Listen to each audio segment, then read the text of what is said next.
മത്തായി സുവിശേഷം 2-ാം അധ്യായത്തിലെ 28 ചോദ്യങ്ങളും ഉത്തരങ്ങളും ഇതാ. 1. യേശുവിനെ ആരാധിക്കാൻ ജ്ഞാനികൾ എവിടെ നിന്നാണ് വന്നത്? ഉത്തരം കിഴക്ക്. 2. അവർ ആദ്യം എവിടെയാണ് എത്തിയത്? ഉത്തരം യെരുശലേം. 3. അവർ ആരെക്കുറിച്ചാണ് അന്വേഷിച്ചത്? ഉത്തരം യഹൂദന്മാരുടെ രാജാവ്. 4. അവർ എന്ത് കണ്ടിട്ടാണ് വന്നത്? ഉത്തരം നക്ഷത്രം. 5. അവർ എന്തിനാണ് വന്നത്?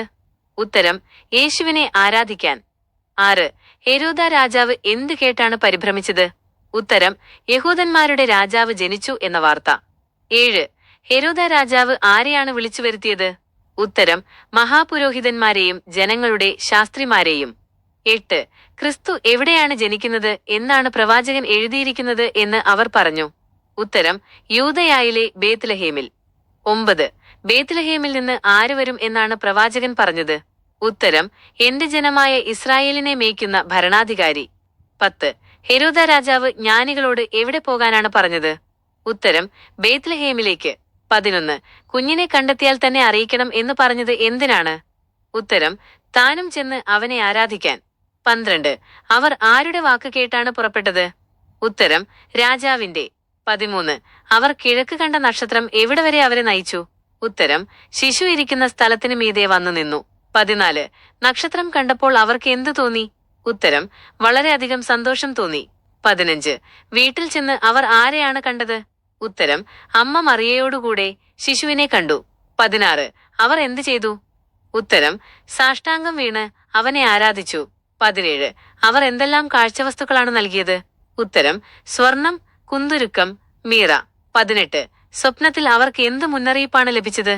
ഉത്തരം ഹെരോദാവിന്റെ അടുക്കൽ മടങ്ങിപ്പോകരുത് എന്ന്. 19. അവർ എങ്ങനെയാണ് തങ്ങളുടെ രാജ്യത്തേക്ക് മടങ്ങിപ്പോയത്? ഉത്തരം മറ്റൊരു വഴിയായി. 20. ജ്ഞാനികൾ പോയ ശേഷം യോസേഫിന് സ്വപ്നത്തിൽ എന്തരുളപ്പാടാണ് ഉണ്ടായത്? ഉത്തരം എഴുന്നേറ്റ് ശിശുവിനെയും അമ്മയെയും കൂട്ടിക്കൊണ്ട് ഈജിപ്തിലേക്ക് പലായനം ചെയ്യുക. 21. എപ്പോൾ വരെ അവിടെ താമസിക്കാനാണ് കൽപ്പിച്ചത്? ഉത്തരം ഞാൻ നിന്നോട് പറയുന്നതുവരെ. 22. ഹെരോദാവ് എന്ത് ചെയ്യാൻ പോകുന്നു എന്നാണ് അരുളപ്പാടിൽ പറഞ്ഞത്? ഉത്തരം ശിശുവിനെ നശിപ്പിക്കാൻ അന്വേഷിക്കും. 23. യോസേഫ് എന്ത് ചെയ്തു?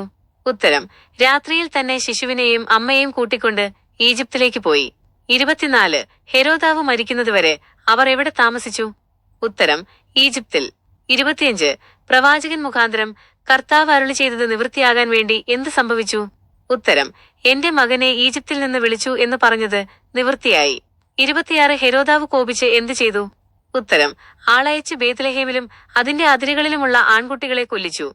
27. എത്ര വയസ്സുവരെയുള്ള കുട്ടികളെയാണ് കൊല്ലിച്ചത്? ഉത്തരം 2 വയസ്സും അതിൽ താഴെയുള്ളവരെ. 28. പ്രവാചകൻ മുഖാന്തരം അരുളി ചെയ്തത് എന്താണ്?